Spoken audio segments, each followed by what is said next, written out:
Thank you very much.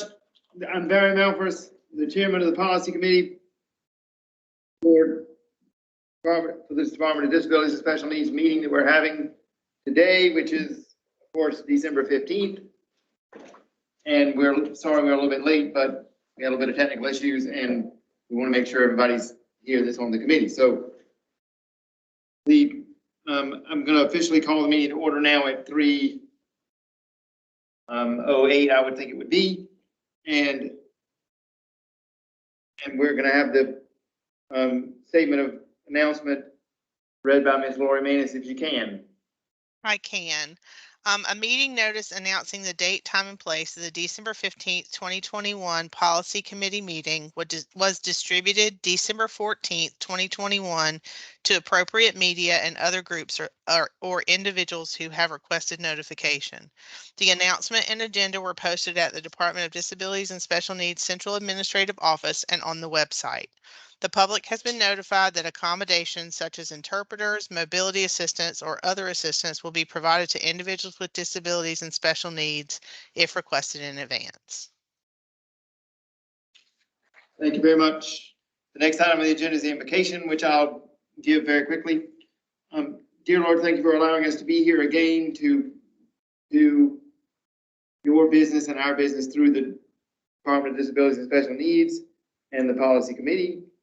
We are mindful that this is meaningful to a lot of those that are disabled and those that have disabled members of their families across this state, and we are mindful of all the. We would ask that you would keep us mindful of all the ramifications that the actions that we take will have. We ask that you would particularly be with us during this Christmas season and keep us safe and keep people as happy as they can in this joyous season of your birth. In Jesus' name we pray, amen. The next item on the agenda is the adoption of the agenda. I think everybody here knows that we run this committee is run by what's called unanimous consent, which means if I don't hear any objection, we will move forward. So I'm going to give about 5 seconds, and if I don't hear anything, we're going to adopt the agenda as written. The agenda is adopted as written. The next item on the agenda is the 5th item on the agenda, which is the approval of the summary of the notes from the November 9th meeting. I assume everybody here or on the committee has had a chance to read those minutes, and I have no objection to the minutes. They look fine to me. So here again, if I don't hear an objection in the next 5 or 10 seconds, I will approve the minutes as written.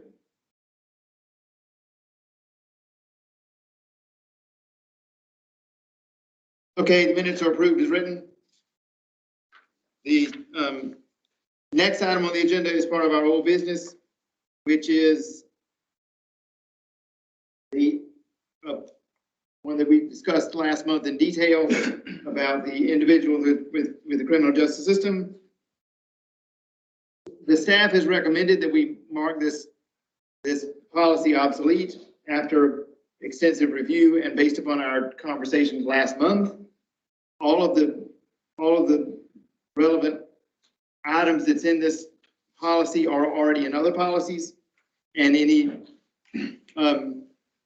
main aspect of it is it relates to our Office of Clinical Services, which is whenever we are in a court order situation regarding somebody with disabilities, and we go by those court orders.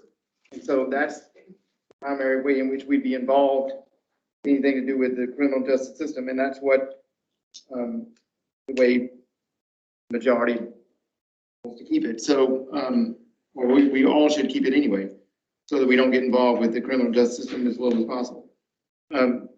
So, actually, Barry, I get involved all the time, but that's another story.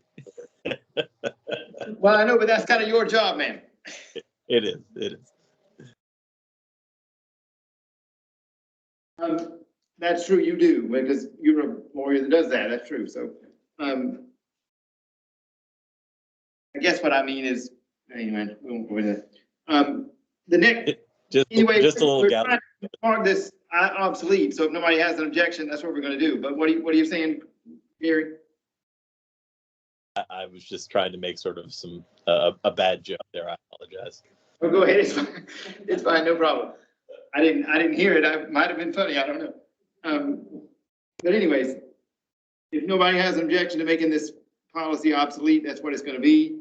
And like I say, everything is covered in other policies that is relevant after much discussion and with the staff. And by the way, I'm thankful they would go through this so carefully and clearly to be able to realize that we don't need it, because it to me, it's just as positive to have a policy as not to have one if you don't need it.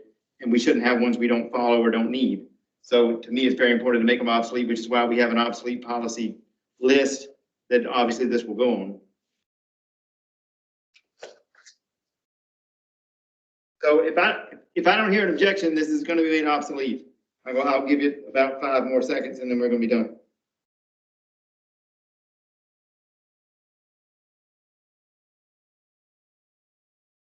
Okay. The next item on the agenda is another very important item that we were discussing last month, which is the National Voter Registration Act and motor voter, what we call it. It is it has a lot more than we actually probably should put a word in there to change this name a little bit, because it has more now than voter registration. It also has relating to absentee voting and voting in general for those with disabilities. To me, it's one of the great examples of allowing people with disabilities to be treated like everybody else, which is exactly what this policy does.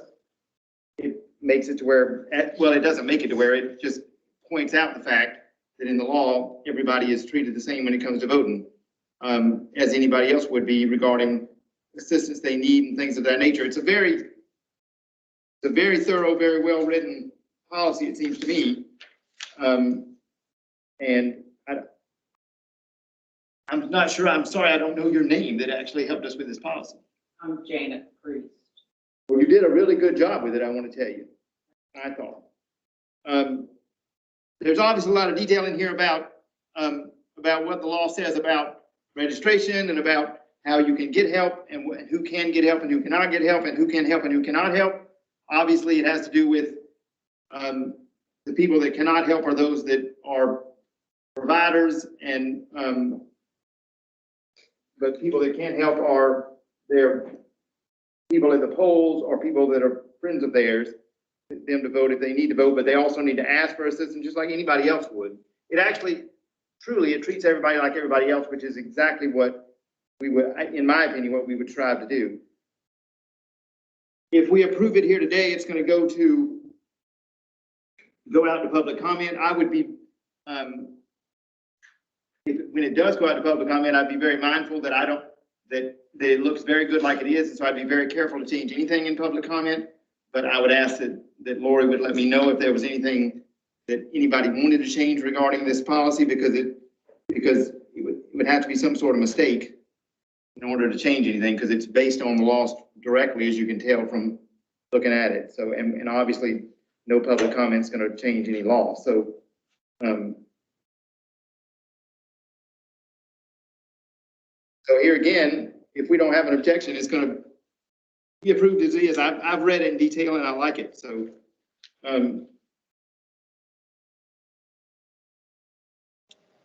David, you didn't see any problem with it whenever you were looking at it from a former senator, 20-something years standpoint.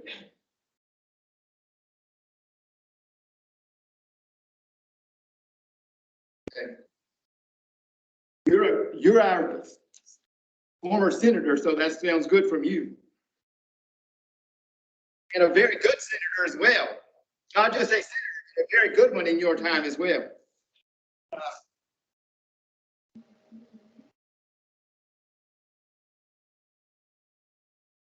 I don't know, this is voter related, man, and you needed votes, so you got them. Anyway, moving on.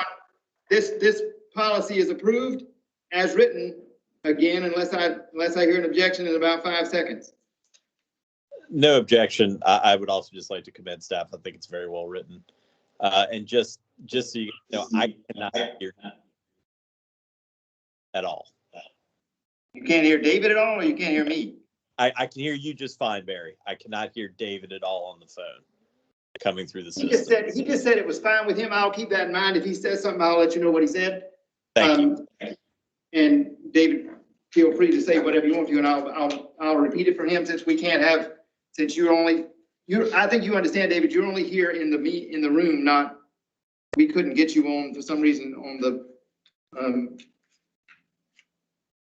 through our team system. So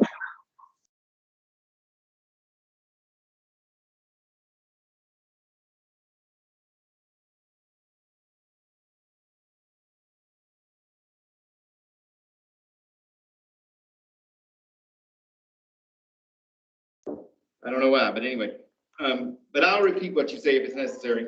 If there's anything at all, it's fine. Anyway, the national voter registration. Lori, there's one thing about that I wanted to say. I just said it, and I lost my train of thought. Shouldn't we put some word in there to name this a little bit differently, since it encompasses both of that stuff, all that stuff in there now? Is there a word you think we can add to this? So on the agenda, it's not renamed, but part of the changes to the policy is to rename it to voter registration and voting rights. Okay, well, that sounds a lot better to me. Okay. Voter registration and voting rights is what this will be called. Okay. Act. And we would ask that anybody that took anybody to vote would read this before they took them. Anybody that worked with our agency, it's like I say, it's very well done. Okay, so that's approved when we call it voter registration and voting rights. So yeah, it'll be sent out for a 10-day comment period. Like I say, Lori, if anybody has any comments on it, please let me know what they are. I will. I want to see them specifically, because I mean, unless it's, I mean, they obviously can't change anything to do with the law, and so it would have to be something. Sure. Something it very will, different to change this one. After it goes out for public comment, it'll have to be presented to the commission for full approval. So I will talk with you about it if we get any comments. Yeah, before it goes to the commission, let me know, please. Okay. Because I'm not even sure, we don't need to approve it right now, but we could approve it like it is and then change it later, but we don't need to, because next year's an election year and we got plenty of time, so we'll let it go. But I don't see where this one needs to go to public comment, but we'll let it go. The next one is anyway, so that one's approved as written for a 10-day only, by the way, public comment period. Everybody needs to keep in mind that if we go beyond the 10 days, we may or may not adhere to what you want to tell us. So make sure that you get any comments in within the 10-day period, please. And it's 10 days for a reason. So anyway, the next item on the agenda is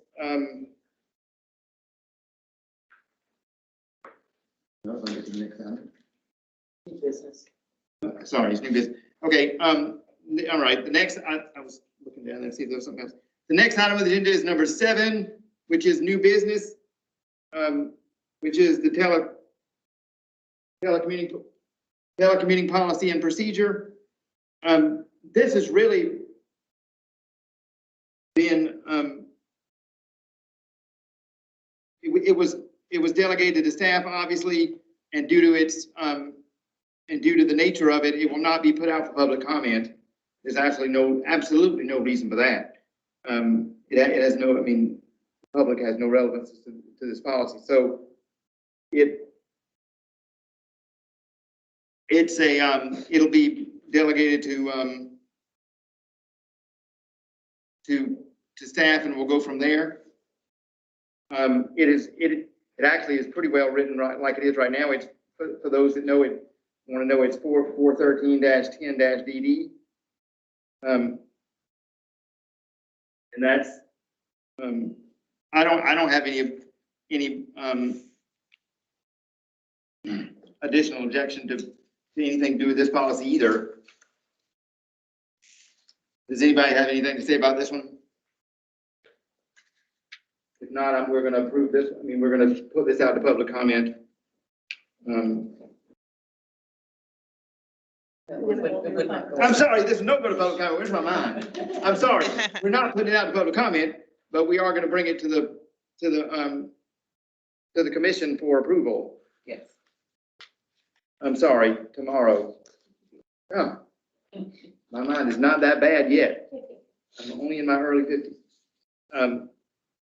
Sorry about that. So anyway, this is gonna go to the commission tomorrow for approval. And that's pretty much all I have to say about that. I'll give it 5 seconds if anybody has an objection, just because that's what we do.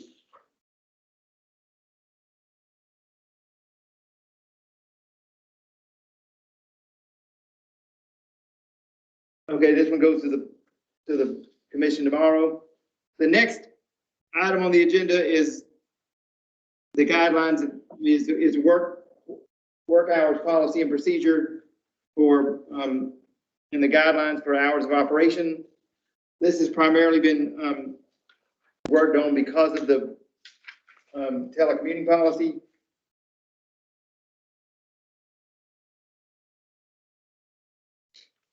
It obviously required updating due to that. This is another one of those internal documents that should not, public has absolutely nothing to do with, so we will not be putting that out for public comment. But this one will also go to the commission for approval tomorrow at our regular scheduled commission meeting. Barry, if I Yes, can interject. In paragraph 9 on the last page, I believe grammatical error. I think maybe the sentences got truncated because currently, as suggested to be changed, the second sentence reads, supervisors are permitted to approve telecommuting to assist employees with balancing work-life needs and must be approved in writing, such as via email to maintain accountability. That "and" doesn't make any sense at the end of that sentence. It joins, it just doesn't, it would make sense if it was supposed to be at the end of the first sentence, if it read telecommuting is permissible and must be approved in writing. But with regard to the second one, it just grammatically is.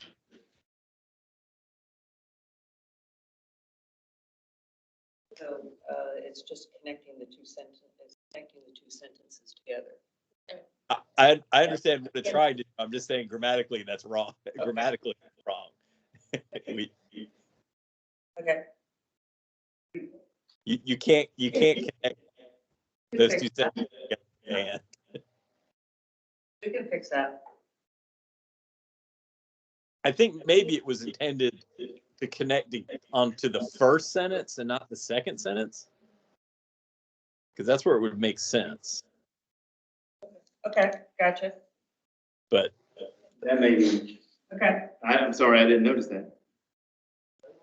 Shouldn't have. Okay, yeah. So This is telecommuting policy and not in work hours, right? it's work hours. Oh, it's work directive. hours. So you want it to read, telecommuting is permissible and must be approved in writing, such as via email to maintain accountability, and then the next sentence. correct. That would be grammatically correct. And I think that's what the intent was. We can get that ready for tomorrow morning. Yeah, we get, yeah. Subsequently, I have no objection to that. Okay. Thank you. Thank you very much. Sorry about that. I should have noticed that. I didn't. That's why we have multiple sets of eyes looking at it. Yeah, that's true. And grammar was not my strongest suit. I was pretty good at reading and evaluating, but not necessarily grammar. There's a difference. But anyway, so that'll be ready for tomorrow morning with that slight grammatical change that we have going on there. Thank you very much again, Gary. And that's the rest of this today is going to be a status update of the things that are referred to staff, which I'm going to ask Ms. Lori Manus to take over for me with these matters. All of these will be, well, the majority of these will be presented to the commission tomorrow, but go ahead, Lori, I'll let you take the part. So 60306 DD, which is related to tuberculosis screening, was referred to staff again on June 8th for another review. It was previously reviewed on August 20th, 2020. No changes were recommended or required. 304 DD, which is maintenance of physical plant, and 610 DD, which is individual clothing and personal property at the regional centers. These two directives were posted for public comment, and that expires on December 31st, 2021. So these should be ready to present to the commission for full approval and signing at the January 20th commission meeting. 60309 DD, which was management of individuals exposed to potential bloodborne pathogens. The staff reviewed it. There were no recommended changes. It's going to return to the directive rotation and it'll be reviewed again in another 4 years or earlier if changes are warranted and they come up. This one, 60309 DD, will be presented to the full commission for approval. 60202 DD, which is related to the aquatics programs at the DDS and operational facilities. The staff reviewed this directive and is recommending that we declare it obsolete. There is only one DDS and regional center right now that has a pool, an aquatic center.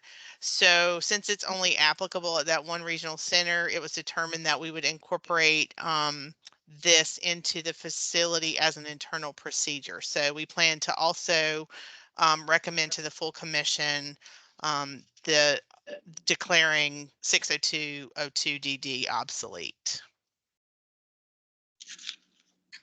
Okay. And that concludes my update.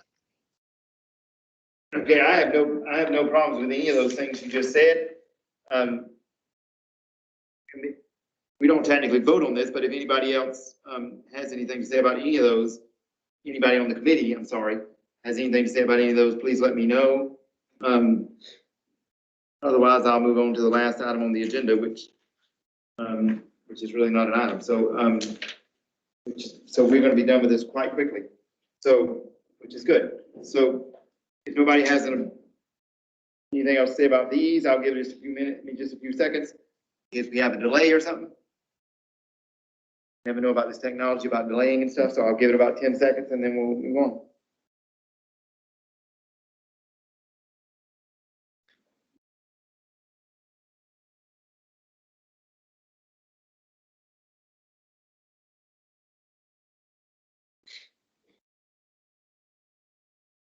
Okay, we're moving on. The last thing I wanted to say is that this primarily concludes our December meeting for the policy committee, and that our next meeting is January 11th, 2022.